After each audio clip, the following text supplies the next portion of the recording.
AITA for refusing to sign away my inheritance at my sister's wedding? I'm Emma, 34, Olivia's older sister, and in my family I've always been the daughter people called steady when what they really meant was convenient. I was the one who remembered everyone's birthdays, kept extra phone chargers in my purse, drove people to appointments, fixed seating problems, found lost earrings, and somehow I was still the one making things difficult if I ever said I was tired. Olivia was the one everyone protected. I was the one everyone expected to understand. That pattern didn't start with Aunt Margaret's house. It started in the tiny ways families pretend are too small to matter. If Olivia cried at dinner, my mother, Caroline, would stop the whole conversation and ask who had upset her. If I cried, my father, Richard, would look embarrassed and say, "Emma, calm down before you make this worse." When Olivia forgot my birthday, Mom said she was overwhelmed. When I forgot to call Olivia back within an hour, Mom texted me, "Please don't punish your sister. She's sensitive." At family dinners, Olivia got pulled into the living room with a blanket when she was upset.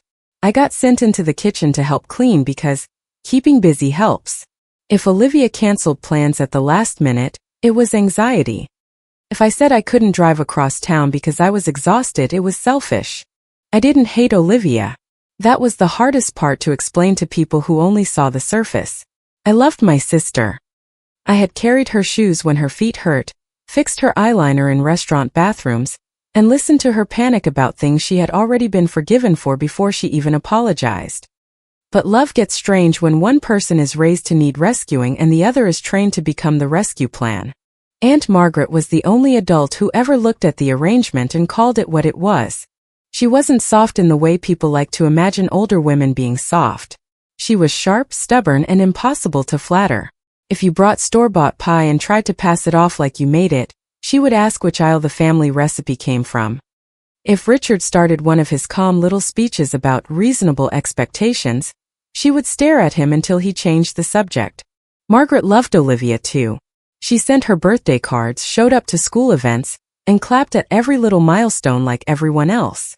But she noticed who visited when there were no pictures to post. She noticed who stayed after dinner to scrape plates. She noticed who went quiet when everyone else got loud.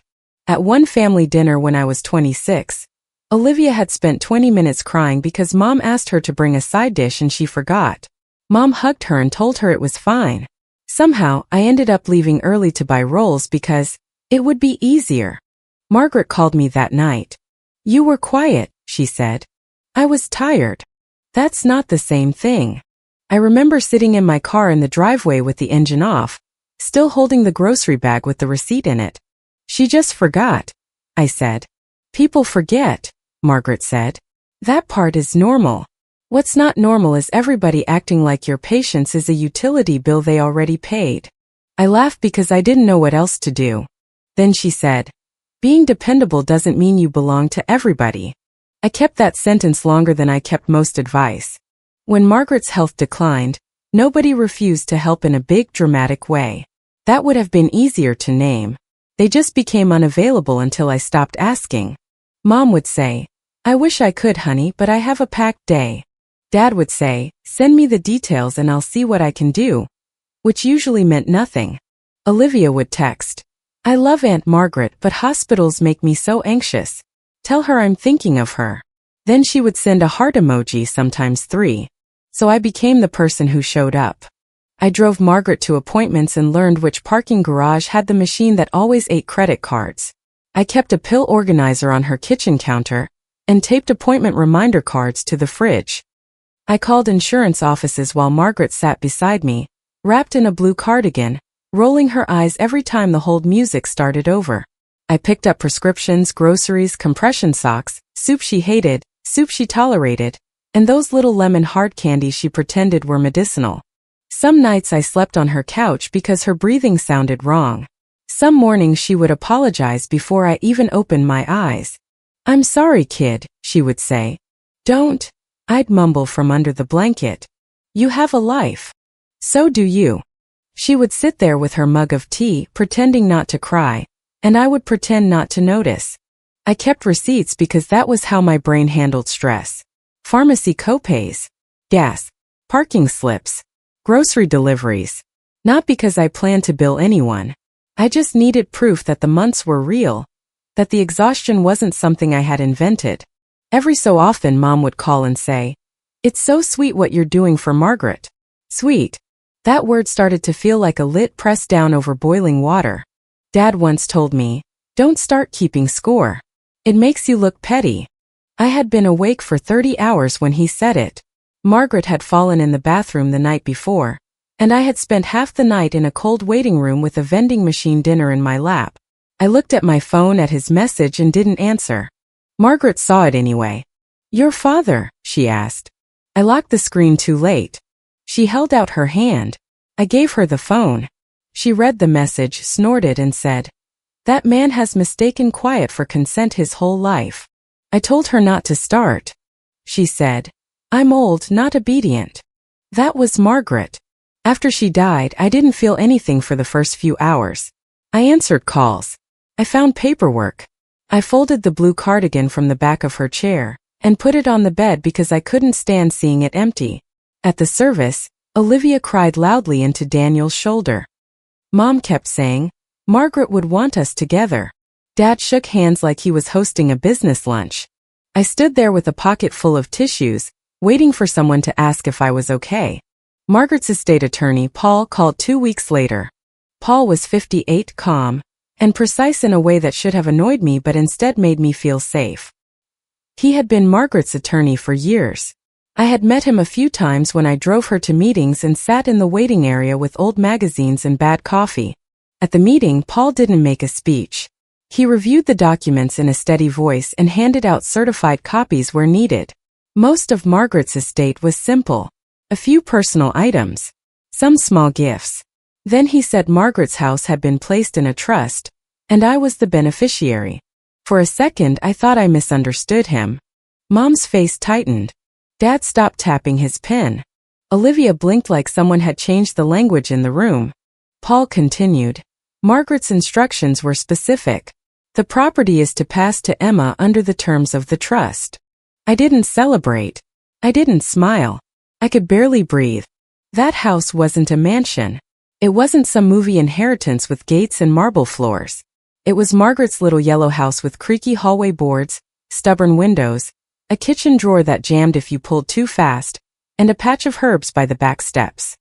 It smelled faintly of lemon candy and old books. I cried in my car after the meeting because it felt less like winning something and more like the first time anyone had written down that what I did mattered. My family reacted before I even had time to process it. Mom called that night. "So," she said, stretching the word into something careful, "what are you planning to do with it for the family?" I sat on my bed with Margaret's house key in my palm. "What do you mean?" "You know what I mean." Her voice stayed soft, but there was steel underneath it. Margaret was everyone's aunt. She left the house to me. She made a choice while she was very ill. She had an attorney. Mom exhaled like I was a teenager refusing to clean my room. "Emma, don't be difficult. Olivia and Daniel are starting their life. A house would give them stability." I stared at the key until the little teeth pressed marks into my skin. "I'm not giving Olivia Margaret's house." That was the first time my mother called me selfish. Not the last. The pressure started polite, then it got organized.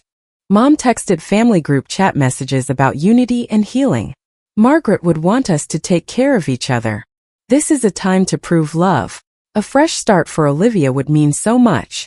Dad called twice and said we should discuss this like adults, which usually meant I was supposed to sit quietly while he explained the decision everyone had already made for me. Olivia sent long texts with no punctuation when she was upset. "I don't understand why you're doing this to me when you already have more than enough, and I'm getting married and trying to build something." I answered once. "Aunt Margaret left the house to me. I'm not transferring it." She replied. "It's not like you earned a house either. She just picked you." I almost typed back a list of every appointment, every night on the couch, every time Olivia had sent a heart emoji instead of showing up. I wanted to hurt her with the truth. I wanted her to feel even 5 minutes of the heaviness I had been carrying. Instead, I put the phone face down and made tea I didn't drink. A few days later, I called Paul. I expected him to tell me this was family drama, not legal drama. Instead, he listened without interrupting. When I finished, he said, "Emma, do not sign anything. Do not verbally agree to transfer anything. If they give you documents, send them to my office. If they pressure you publicly, call me before engaging further." The way he said publicly made the hair on my arms stand up. "Do you think they would?" I asked. Paul paused for half a second too long. "I think Margaret wanted you protected from more than just confusion." "What does that mean?" "It means you should call me if the pressure escalates." He said it calmly, but I heard the warning. After that, I got careful. I saved screenshots. I kept voicemails. I put copies of the receipts and appointment cards and Margaret's handwritten notes in a folder, not because I wanted to use them, but because part of me knew my family didn't fight fair when Olivia wanted something. The rehearsal dinner confirmed it. It was held in a private room with dim lighting, white tablecloths, and too many candles. Olivia looked beautiful and happy, and for a few minutes I let myself enjoy that. Daniel seemed nervous in the sweet way grooms get nervous when they're trying not to step on the emotional landmines of a family they married into. Mom gave a toast about love, sacrifice, and how family means showing up for one another, even when it costs us something. She looked directly at me on that last part. A few people clapped. Dad watched me over the rim of his glass. Olivia mouthed, "Please," from across the table. I took one sip of water and said nothing. On the wedding day, I decided I would be calm, not fake cheerful. Calm. I helped because I wanted Olivia to have a beautiful wedding, even if things between us were strained. I fixed a crooked place card near the seating chart. I found safety pins for a bridesmaid whose straps snapped. I handed Olivia tissues before photos because her makeup artist had disappeared and she was about to panic. Olivia looked at me in the mirror and said, "Can you please be normal today?" I almost laughed. "I'm here," I said. She nodded like that was the least I could do. The ceremony was fine. Pretty emotional, smooth. Daniel cried during his vows. Olivia glowed. Mom dabbed her eyes. Dad looked proud. For a while, I thought maybe everyone had agreed to behave for one day. I should have known better. At the reception, dinner had just ended. Plates were half cleared, the music was low, and people were drifting toward the bar. The gift table was set up near a large seating chart, all ivory cardstock and gold lettering. It looked like every other perfect little wedding corner. Mom touched my elbow. "Your father needs to speak with you for a couple of minutes." Her smile was wedding perfect. I followed because I still had the reflex. Even after everything, some part of me was trained to respond when my mother called.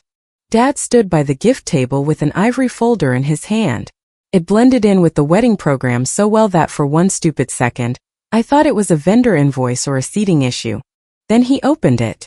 I saw the words "quitclaim deed." My stomach dropped so fast I felt it in my knees. Olivia's name was on the prepared document. My name was there too. The property description matched Margaret's house. Dad kept his voice low. "We're giving you a chance to do this gracefully." Mom slid a pen toward me like she was offering me a favor.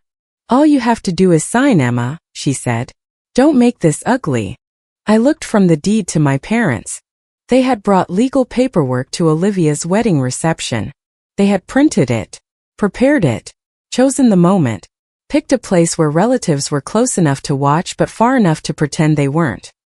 There was even a cousin of Mom's hovering near the table, suddenly fascinated by the guest's book, and I realized he was probably meant to be a witness. "This is Olivia's real wedding blessing from the family," Mom said. "No," I said. Dad's eyes sharpened. "Let's be reasonable." "I am being reasonable. I'm not signing anything tonight." Mom's smile froze. "This is supposed to be a happy day." "Then why did you bring a deed?" A few heads turned. Dad leaned closer. "Don't embarrass us." I kept my voice even. "I'm not signing away Aunt Margaret's house at a wedding reception or anywhere else." Mom's volume changed just enough for nearby relatives to hear. "Your sister is starting her life today. You can't keep being selfish." There it was. The stage cue. Olivia appeared from across the room, already teary, like she had been waiting for her entrance. Daniel followed her, confused and worried. "Emma," Olivia said, her voice shaking, "please don't do this today." "I'm not doing anything," I said. "I'm refusing to sign something I never agreed to sign." Daniel looked at the folder. What is that? Dad closed it halfway. A private family matter. No, I said. It's a quitclaim deed for Aunt Margaret's house. That sentence carried. The music still played, but conversations near us thinned into silence. Someone set a fork down too loudly. Aunt Claire, my mother's younger sister, turned from a table nearby. She didn't move toward us yet, but she was listening. Mom's cheeks flushed. Why would you say it like that? She snapped. You're making us look awful. You brought the deed. Olivia pressed her fingers under her eyes to catch tears. Why can't you just be happy for me? I was happy for you today. No, you weren't. You've been holding this over me ever since Aunt Margaret died. I looked at her then. Really looked. She was crying, yes. But she wasn't surprised. Not enough. Not the way Daniel was. Not the way someone looks when they just found out legal paperwork was being used as a wedding favor. You knew they were going to ask me tonight, I said. Olivia looked away. Mom stepped in fast. Don't attack your sister. Margaret was everyone's aunt, not just yours. She was also the person I cared for while everyone else sent heart emojis and excuses. The words came out quieter than I expected. That made them worse. Mom's face changed. It wasn't grief. It wasn't shame. It was anger that I had said something true where people could hear it. How dare you, she said. Then she slapped me. The sound cracked through the air. My head turned with it. Heat spread across my cheek. The champagne flute in my hand slipped, hit the floor and shattered beside my shoe. For 1 second nobody moved. Not Dad. Not Olivia. Not the cousin by the guest book. Mom stood there breathing hard, one hand still raised slightly, as if even she couldn't believe she had done it in public. I wanted to slap her back. I won't pretend I became noble in that moment. I wanted to scream. I wanted to throw the folder across the room. I wanted to tell every person there exactly what kind of family they were watching. But Margaret's voice came back to me, dry and firm. Quiet is not consent. I bent down carefully, picked up the broken stem of the champagne flute, and placed it on the gift table beside the ivory folder. Then I looked at Mom, then Dad, then Olivia. I'm not signing anything tonight. I walked out. The hallway outside the ballroom was dimmer and colder. The music became muffled behind the doors. My hand started shaking only after I was alone. I called Paul. He answered on the second ring. Emma. They brought a quitclaim deed to Olivia's reception. His voice changed, but not with surprise. With focus. Did you sign anything? No.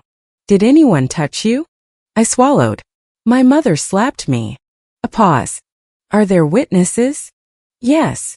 I looked through the open doorway. People were whispering. Mom had a napkin pressed to her mouth like she was the injured one. Dad was gathering the folder. Olivia was at the head table with mascara under her eyes while Daniel stood beside her, looking back toward the gift table. Paul said, Do not go into any private room with them. Stay where people can see you. I'm close enough to come over. Paul, what's going on? He was quiet for a moment. Margaret prepared for this. My throat tightened. What do you mean? It's better to say it once with documents. That was when I understood something I hadn't let myself think before. Margaret leaving me the house wasn't just gratitude. It was protection. While I waited, I stood in the hallway near a side table with a bowl of mints and a stack of extra programs. I could see into the ballroom. My family was doing what they always did, rearranging the story before the bruises had time to show. Mom moved from table to table with a trembling hand pressed to her chest. I heard pieces. She's been bitter ever since Margaret passed. We tried to talk privately. Olivia is devastated. Dad spoke less, which made him more effective. He collected the deed papers and told anyone who asked that it was a misunderstanding and not appropriate for tonight. That was rich, considering he was the one who had brought the folder. Olivia sat at the head table, crying into a napkin while bridesmaids surrounded her like a soft wall. Daniel kept looking between her and my parents, his expression shifting from protective to confused. Aunt Claire came out into the hallway after about 10 minutes. My cheek was still hot. She stopped when she saw it. Emma, she said softly. I'm fine. No, you're not. I expected her to tell me to keep the peace. Claire had spent most of my life avoiding conflict by pretending not to see it. She was kind, but kind in a way that often arrived after the damage was done. Instead, she looked back into the ballroom and said, "I saw the folder." I didn't answer. She rubbed her hands together, nervous. I didn't know they were going to do this. Olivia did. Claire closed her eyes for a second. "I'm sorry," she said. I nodded, not because it fixed anything, but because I didn't have the energy to reject the first apology I had heard all night. Paul arrived 40 minutes after my call. He walked in wearing a dark suit, carrying a black leather folder under one arm and a sealed envelope in his hand.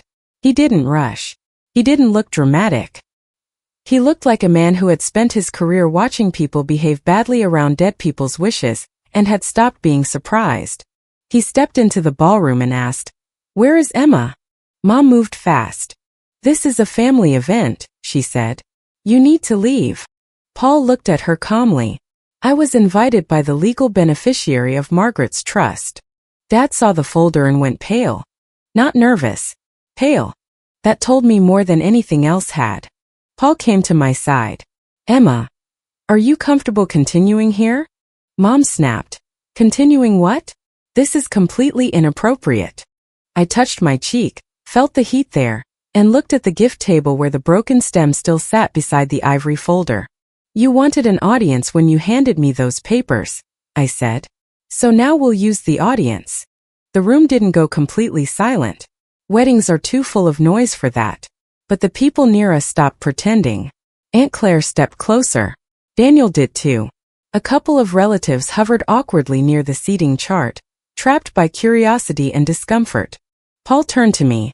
"With your consent, I can clarify the legal status of the property in front of the involved family members." "You have my consent," Dad said. "This is unnecessary." Paul opened his folder. "The property in question is held under the terms of Margaret's trust. Emma is the beneficiary.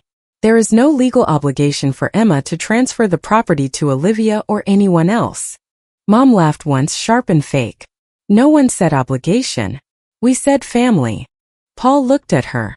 A transfer signed under public pressure, especially after physical contact and in front of witnesses, would raise serious concerns.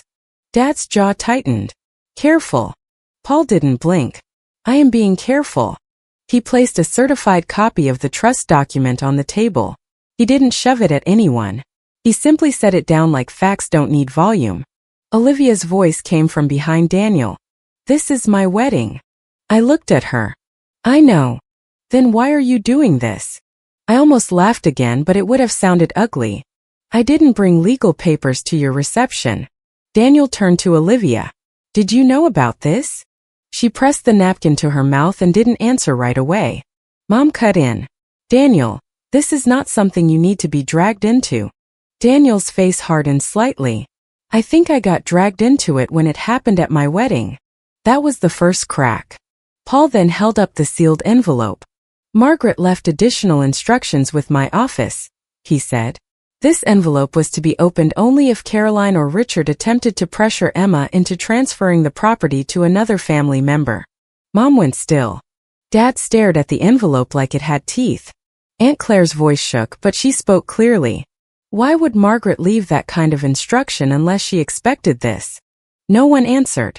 Paul looked at me. "Emma." I knew he was asking for permission again. I nodded. He opened the envelope carefully. Margaret's handwriting was on the folded pages inside. I recognized the slant of it and had to look down for a second. Paul didn't read the whole letter. He read selected lines, calmly, without turning my grief into theater. Emma showed up for me when it was boring, frightening, repetitive, and inconvenient. She did not treat me like a burden or an opportunity. She never asked what she would receive. My eyes burned. Mom whispered, "Oh, Margaret." Paul continued. "Caroline has told me Olivia needs the house more. Richard has suggested Emma can handle disappointment better, because she has always been the responsible one. That is precisely why I am writing this. Do not let them turn Emma's love into an invoice they can hand to someone else." The room seemed to shift around me. I hadn't known Margaret knew about those conversations. I hadn't known she had heard them say the quiet part out loud. Paul read one more section. I am leaving the house to Emma not as payment, but as protection. She deserves to have one thing in this family that cannot be taken from her by guilt. That was where I almost broke. Not because of my parents. Not because of Olivia. Because Margaret had seen the ending before I did. She had known that even after she was gone, they would try to make me smaller than my own love. Dad cleared his throat. This is sentimental nonsense, he said. It doesn't change what is best for the family. Paul slid another document from the folder. There is more. Dad's expression changed again. Paul said, I have a printed email chain from Caroline asking about options to contest the trust. I also have a transcript of a voicemail Richard left Margaret while she was ill. Mom's voice jumped. That was private. Paul looked at her. It was left for Margaret regarding her estate plan. Dad stepped forward. You are out of line. Paul didn't raise his voice. I am not going to play the recording here. I will read one line from the transcript with Emma's consent. He looked at me. I could have stopped him. For a second, the old reflex pulled at me. Protect the family image. Keep it private. Don't make it worse. Be steady. Then my cheek throbbed. I said, read it. Paul looked down. Emma has always been the responsible one. She'll survive. Olivia won't. I had imagined my father thinking things like that. Hearing it in his own words was different. It landed harder than the slap. Daniel stared at Dad. Aunt Claire put one hand over her mouth. A cousin near the guest book suddenly looked at the floor. Mom whispered, Richard. Dad said nothing. No denial. No explanation. No apology. Just silence. And in that silence I understood the whole thing. They didn't believe I had done nothing for Margaret. They didn't believe I was undeserving. They knew exactly what Margaret had meant the house to be. They just thought I was strong enough to steal from. Aunt Claire turned to Mom. How long have you known? Mom's face twisted. Claire, don't. How long? This is not the time, Dad said. Claire looked at him. Apparently, the time was when you brought legal papers to a wedding. That shut him up. Daniel turned to Olivia. His voice was low. Not angry yet. Worse than angry. Controlled. Did you know they were going to ask her to sign tonight? Olivia clutched her bouquet in her lap. She looked at Mom, then at me, then down. I knew they were going to talk to her, she said. Daniel waited. I didn't know Mom would make a scene. My chest went cold. Not because she knew everything. Maybe she didn't. Maybe she hadn't seen the deed before. Maybe she had told herself it would be a conversation, that I would be emotional but eventually give in, that everyone would clap and call it healing. But she knew enough. Enough to expect me to be cornered. Enough to let it happen on her wedding day because the prize was worth the risk. Mom shifted tactics like she always did when facts stopped working. Her voice softened. Her eyes filled. Emma, she said, think about what you're doing. If you walk out like this, you are choosing a house over your sister. There it was. The sentence she had been building toward for months. The old Emma would have explained. She would have said she loved Olivia. She would have listed all the ways she had tried.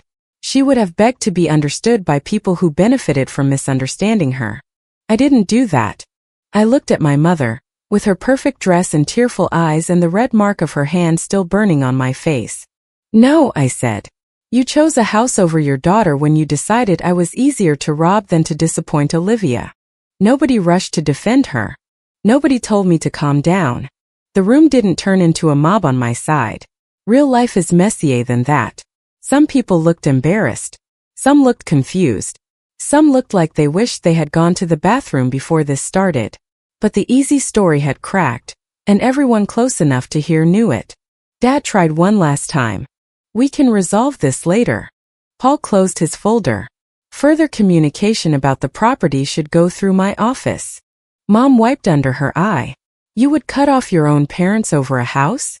I said, I'm cutting off direct access to the part of me you keep trying to use. Then I picked up my purse. I didn't make a speech into the microphone.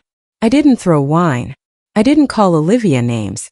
I walked out with Paul on one side and Aunt Claire on the other while whispers followed us all the way through the hallway. In the parking lot, the night air hit my face and made my cheeks sting again. Claire stopped beside my car. I should have said something years ago, she said. I looked at her. She was crying quietly, but not in a way that asked me to comfort her. Yes, I said. She nodded. I know. That was the closest thing to honesty I had gotten from family in a long time. I'm sorry, she said.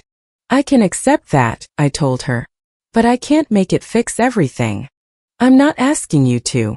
That mattered. Paul waited until Claire stepped away to call a ride before he spoke. Are you safe going home? Yes. I'll send formal notice Monday. For tonight, do not respond to emotional messages. Save everything. I almost smiled. I already do. I suspected. On the drive home, my phone buzzed so many times it started to feel like an insect trapped in my purse. Missed call from Mom. Missed call from Mom. Missed call from Dad. Text from Olivia. I hope you're happy. My wedding is ruined. Text from Mom. Please do not punish your sister on her wedding weekend. Text from Dad. We need to discuss this like adults. Text from a cousin. What happened? Your mom is saying you called a lawyer during the reception? Text from another relative. I'm sorry, but that was intense. I pulled into my driveway, turned off the car, and sat there until the interior light went dark. Then I opened the family group chat and typed one message. I will not sign over Aunt Margaret's house. I will not discuss it at weddings, holidays, dinners, or through guilt trips. Anyone who wants the legal explanation can contact Paul. Anyone who insults me again will receive the full timeline. I sent it before I could soften it. Mom called again immediately. I let it ring. Dad left a voicemail. His voice was controlled and disappointed, which used to work on me. You have gone too far, Emma. Your mother is devastated. Olivia's night was ruined. You need to think very carefully about what kind of person you want to be after this. No apology for the deed. No apology for the slap. No apology for the voicemail he left Margaret while she was sick. Just concern for the damage done to the family mirror. Olivia texted again after midnight. You humiliated me. I replied once. I didn't bring legal papers to your reception. Then I muted her. The next morning, Daniel texted me privately. I stared at his name for a long time before opening it. Emma, I don't know what I was told versus what actually happened. Are the documents Paul mentioned real? I didn't send him everything. He wasn't entitled to Margaret's private words just because he had married into the mess. But he had been used too in a different way, and I was tired of letting my parents control the version outsiders heard. I sent him Paul's office number. They're real, I wrote. Paul can confirm what he's legally allowed to confirm. You deserve to know what plan you were pulled into. He answered 2 hours later. Thank you. I'm sorry. It wasn't dramatic. He didn't become my hero. He didn't suddenly understand 34 years of family history from one conversation. But according to Claire, he and Olivia had a terrible fight the next day because he felt blindsided and used. Olivia told him she thought I would come around if everyone was there. There it was again. The family method dressed up as hope. Paul sent formal letters to Mom and Dad instructing them not to contact me directly about the property. He also reminded them that any further attempts to pressure me, misrepresent ownership, or create documents involving the house without proper authority would be documented. He didn't threaten fire and lightning. He didn't need to. The letter was calm, specific, and impossible to cry around. I changed the locks on Margaret's house that week. I hated that I had to. No one had a key except me as far as I knew, but as far as I knew no longer felt like enough. I updated the trust-related contact information, scanned the documents Paul gave me, backed up the voicemail transcript, and put everything in a folder labeled Use Only If Necessary. I kept Margaret's handwritten notes in a different folder. Those weren't weapons. Those were mine. The relatives started coming in waves. Some apologized in ways that were real. Aunt Claire wrote, I watched too much for too long. I'm sorry I made peace more important than fairness. A cousin sent, I didn't understand what was happening until Paul spoke. I should not have believed your mom so quickly. Some messages were only embarrassment wearing a nicer shirt. I hope everyone can heal. What a shame this happened at the wedding. Your mom shouldn't have slapped you, but I'm sure emotions were high. And some people just wanted details. Can you send me the letter? What exactly did Richard say? Is Olivia still getting anything? I did not reward curiosity with access. The biggest shift came 3 days later, when Aunt Claire left the family group chat. Before she did, she wrote one message. I watched all of you punish the one person who actually showed up. Then she left. I read that sentence more times than I want to admit. Not because it healed anything. It didn't. But it was the first time someone else said the quiet part without making me pay for it. Mom tried sending me longer texts after Paul's letter, but they were all careful. She didn't mention the house directly. She said things like, I miss my daughter, and this family is broken, and Margaret would be heartbroken to see us like this. That last one almost got a response. I wanted to say Margaret saw us exactly like this. That was the whole point. But I didn't answer. Dad sent one email to Paul, copying me, claiming there had been miscommunication during an emotional event. Paul replied with a short note asking whether Richard disputed the authenticity of the prepared deed, the trust documents, or the voicemail transcript. Dad didn't respond. Olivia and I didn't speak for months. Sometimes I would see her name pop up in photos relatives posted, smiling beside Daniel, her hand angled to show her ring. I felt sadder than I expected. Not regret. Sadness. There is a grief that comes with realizing someone you love was willing to let you be sacrificed as long as they didn't have to watch too closely. I heard from Claire that Daniel moved out for a couple of weeks after the wedding. I don't know all the details and I didn't ask for them. Their marriage is not my project. Olivia eventually texted me a short message that said, I didn't think Mom would hit you. I stared at that sentence for a long time. It was not an apology. It was a boundary around her guilt. I wrote back, but you knew they were going to corner me. She didn't respond. That answer was enough. The first time I went back to Margaret's house after changing the locks, I stood in the kitchen for nearly 10 minutes before turning on the light. The place was too quiet. The herb pots by the back steps were dry. A stack of mail sat on the counter. The blue cardigan was still folded on the chair where I had left it after the service. I made tea in her kettle and sat at her small kitchen table. For the first time, the house didn't feel like an argument. It felt like a boundary. Not a trophy. Not a prize. Not proof that I was better than Olivia. Just one solid thing that had been given to me by someone who understood how often my family turned my love into a resource. I used to think being strong meant absorbing the hit and keeping everyone else comfortable. I used to think silence was the mature choice, even when silence protected the person doing harm. I had confused being calm with being available for mistreatment.